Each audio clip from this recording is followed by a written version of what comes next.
Trade deal ਦੇ ਉੱਤੇ ਆ ਸੁਪਰੀਮ ਕੋਰਟ ਦਾ ਰੁਖ ਕਰਦੇ ਆ। ਯੂਐਸ ਦੇ ਸੁਪਰੀਮ ਕੋਰਟ ਤੋਂ ਟਰੰਪ ਉਥੋਂ ਦੇ ਰਾਸ਼ਟਰਪਤੀ ਨੂੰ ਵੱਡਾ ਝਟਕਾ ਲੱਗਿਆ ਹੈ। ਟੈਰਿਫ ਦੇ ਲਈ ਨੈਸ਼ਨਲ ਐਮਰਜੈਂਸੀ ਦੇ ਤਹਿਤ ਨਿਯਮ ਗਲਤ ਨੇ। ਇਹ ਅਹਿਮ ਤੇ ਵੱਡੀ ਖਬਰ ਹੈ। ਅਮਰੀਕੀ ਸੁਪਰੀਮ ਕੋਰਟ ਨੇ ਟਰੰਪ ਦੇ ਟੈਰਿਫ ਨੂੰ ਗਲਤ ਦੱਸਿਆ ਹੈ। ਟਰੰਪ ਤੇ ਫੈਡਰਲ ਕਾਨੂੰਨ ਦੇ ਗਲਤ ਇਸਤੇਮਾਲ ਦੇ ਇਲਜ਼ਾਮ ਲਗਾਏ ਗਏ ਨੇ। ਤਾਂ ਅਹਿਮ ਤੇ ਵੱਡੀ ਖਬਰ ਹੈ ਇਸ ਸਮੇਂ ਦੀ, ਕਿਉਂਕਿ ਟੈਰਿਫ ਨੂੰ ਲੈ ਕੇ ਟਰੰਪ ਲਗਾਤਾਰ ਆਪਣੀਆਂ ਸਟੇਟਮੈਂਟ ਦਿੰਦੇ ਨੇ, ਬਦਲਦੇ ਨੇ, ਟੈਰਿਫ ਨੂੰ ਉੱਪਰ ਨੀਚੇ ਕਰਦੇ ਨੇ। ਉਸ ਦਾ ਅਸਰ ਜਿਹੜੇ ਲੋਕ ਰਹਿ ਰਹੇ ਨੇ ਅਮਰੀਕਾ ਦੇ ਵਿੱਚ ਉਹਨਾਂ ਦੇ ਉੱਤੇ ਵੀ ਪੈਂਦਾ ਹੈ। ਅਮਰੀਕਾ ਦੇ ਜਿਹੜੇ ਵੱਖ-ਵੱਖ 50 ਸੂਬੇ ਨੇ ਉਹਨਾਂ ਦੇ ਵਿੱਚੋਂ ਵੀ ਵੱਖੋ ਵੱਖਰੀਆਂ ਆਵਾਜ਼ਾਂ ਸੁਣਨ ਨੂੰ ਮਿਲਦੀਆਂ ਨੇ। ਤਾਂ ਅਮਰੀਕਾ ਦੇ ਵਿੱਚ ਜਿਹੜਾ ਸੁਪਰੀਮ ਕੋਰਟ ਹੈ ਉਹ ਸੁਪਰੀਮ ਕੋਰਟ ਦੇ ਵਿੱਚ ਇਹ ਪੂਰਾ ਮਾਮਲਾ ਪਹੁੰਚ ਗਿਆ ਤੇ ਅਮਰੀਕਾ ਦੀ ਸੁਪਰੀਮ ਕੋਰਟ ਤੋਂ ਵੱਡਾ ਝਟਕਾ ਡੈਫੀਨਿਟਲੀ ਤੁਸੀਂ ਕਹਿ ਸਕਦੇ ਹੋ ਕਿ ਅਮਰੀਕਾ ਦੇ ਰਾਸ਼ਟਰਪਤੀ ਡੋਨਲਡ ਟਰੰਪ ਨੂੰ ਲੱਗਿਆ ਹੈ। रुख करते हैं, होर जानकारी लैन की कोशिश करते हैं इस खबर के उत्ते। शैलेंद्र वांगू साडे सहयोगी दिल्ली तो साडे नाल फोन लाइन के उत्ते ने। शैलेंद्र, क्या कुछ आपके पास जानकारी है, एग्जैक्टली क्या मीनिंग निकाला जाए कि जो सुप्रीम कोर्ट कह रहा है वो भारत के ऊपर या भारत के साथ साथ जो और देशों के ऊपर टैरिफ को लेकर बहुत विवादों में रहे हैं ट्रंप, उसी को लेकर ये मामला है? देखिए, बिल्कुल ट्रंप ने टैरिफ का इस्तेमाल किया है अपनी फॉरेन पॉलिसी में भी, और हमने देखा है कि न सिर्फ भारत पर बल्कि कई देशों पर ट्रंप की तरफ से टैरिफ लगाए गए थे। और जाहिर तौर पर जो अब सुप्रीम कोर्ट में बड़ा फैसला सुनाया गया है, इससे कहीं ना कहीं एक बड़ा झटका है ट्रंप के लिए अपने ही घर में। लेकिन अहम बात यह है कि जो सवाल खड़े किए गए सुप्रीम कोर्ट की तरफ से, उससे ये साफ है कि जो जिस तरीके से ये टैरिफ लगाए गए थे उस पर सवाल खड़े किए गए हैं। अगर आपको बताएं कि ट्रंप ने इस्तेमाल किया था international emergency economic powers act, उसके तहत उन्होंने ये टैरिफ लगाए थे।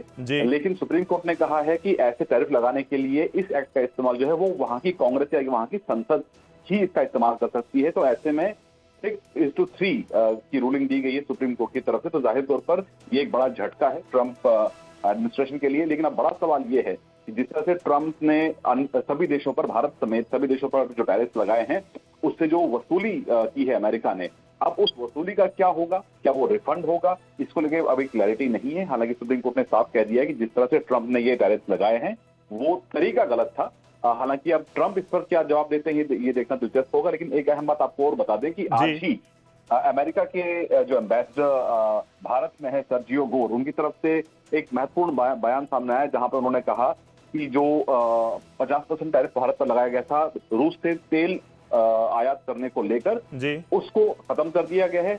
उसको लेकर एक हस्ताक्षर कर दिए हैं प्रेसिडेंट ट्रंप ने एग्जीक्यूटिव ऑर्डर्स पे। लेकिन जो बाकी जो कम करना है 25% से 18%, वो बहुत जल्द होगा। उस पर भी उन्होंने कहा कि हालांकि थोड़ा कॉम्प्लिकेटेड है लेकिन वो भी बहुत जल्द होगा। तो कहीं ना कहीं भारत के साथ जो ट्रेड डील हुई है उसके बाद नए टैरिफ पर जो चर्चा हुई थी वो तो जल्द लागू हो जाएगी, इस तरह की इंडिकेशन दी हैं। लेकिन ऐसे में सुप्रीम कोर्ट के फैसले ने ट्रंप के उन तमाम फैसलों को, टैरिफ से जुड़े फैसलों पर सवाल खड़े कर दिए हैं। तो वैसे में ये एक बड़ा झटका लगा है। शैलेंद्र, मैं और आसान भाषा में अगर समझूं दर्शकों के लिए कि क्या सुप्रीम कोर्ट के आदेश, अमेरिका के सुप्रीम कोर्ट के आदेश के बाद जो ट्रंप टैरिफ को लेकर आदेश दे चुके हैं, क्या वो भी रोल बैक करने पड़ सकते हैं या फिर वो कांग्रेस यानी संसद के जरिए ही उनको इंप्लीमेंट करना होगा? इसका निचोड़ ये निकाला जाए बात का? देखिए, अगर उसको मोटा मोटा समझे तो ट्रंप के फैसले पर सवाल खड़े किए गए हैं। ट्रंप के फैसले को गलत बताया गया है कि जिस तरह से उन्होंने इस एक्ट का इस्तेमाल करके टैरिफ लगाए हैं वो तरीका गलत है। ये अधिकार सिर्फ वहां की संसद का है। तो ऐसे में ट्रंप के फैसले को गलत ठहराया गया है वहां की सुप्रीम कोर्ट की तरफ से। लेकिन अब इसका इम्पैक्ट क्या होगा, क्या सुप्रीम कोर्ट ये भी इंश्योर करेगी कि वो ये तमाम जो रिफंड जो भी उन्होंने इससे टैरिफ से जो अमेरिका ने जो कमाई की है, क्या वो रिफंड करना पड़ेगा? ये एक बड़ा सवाल है, इसको लेकर कोई क्लैरिटी नहीं है। लेकिन सबसे बड़ा सवाल ये है कि ट्रंप के इस फैसले पर सुप्रीम कोर्ट ने मतलब सहमति नहीं जताई और कहा ये फैसला जो ट्रंप का वो गलत है। लेकिन ये जरूर होगा कि अब आने वाले वक्त में अगर ट्रंप किसी नए देश पर अगर टैरिफ लगाना चाहते हैं तो वो शायद नहीं कर पाएंगे, क्योंकि ऐसे में अब उनको सीधे तौर पर वहां की संसद की मंजूरी चाहिए। चलिए, शुक्रिया, धन्यवाद हमारे साथ जुड़ने के लिए। इसका एक भी बहुत क्लीयरली मतलब यह है कि फिलहाल ਜਿਹੜੇ टैरिफ लगा दिए गए ਉਸ ਦੇ ਉੱਤੇ ਕੀ इसका असर आदेश ਦਾ ਆਉਂਦਾ ਹੈ ਉਹ ਦੇਖਣਾ ਹੋਏਗਾ। इसका मतलब यह भी है कि शायद ਉੱਥੇ ਹੀ ਗੱਲ ਰੁਕ ਜਾਵੇ, ਉਸ ਨੂੰ ਹੋਰ ਵਧਾਇਆ ਨਾ ਜਾ ਸਕੇ। ਜਿਵੇਂ ਪਿਛਲੇ ਦਿਨਾਂ ਦੇ ਵਿੱਚ ਫਲੈਕਚੁਏਟ ਹੁੰਦਾ ਹੋਇਆ ਨਜ਼ਰ ਆਇਆ, ਕਦੇ 50%, 52%, 25%, ਹੁਣ 18%। ਤਾਂ ਕੁੱਲ ਮਿਲਾ ਕੇ ਸੁਪਰੀਮ ਕੋਰਟ ਤੋਂ ਝਟਕਾ ਲੱਗਿਆ ਅਮਰੀਕਾ ਦੇ ਸੁਪਰੀਮ ਕੋਰਟ ਤੋਂ ਡੋਨਲਡ ਟਰੰਪ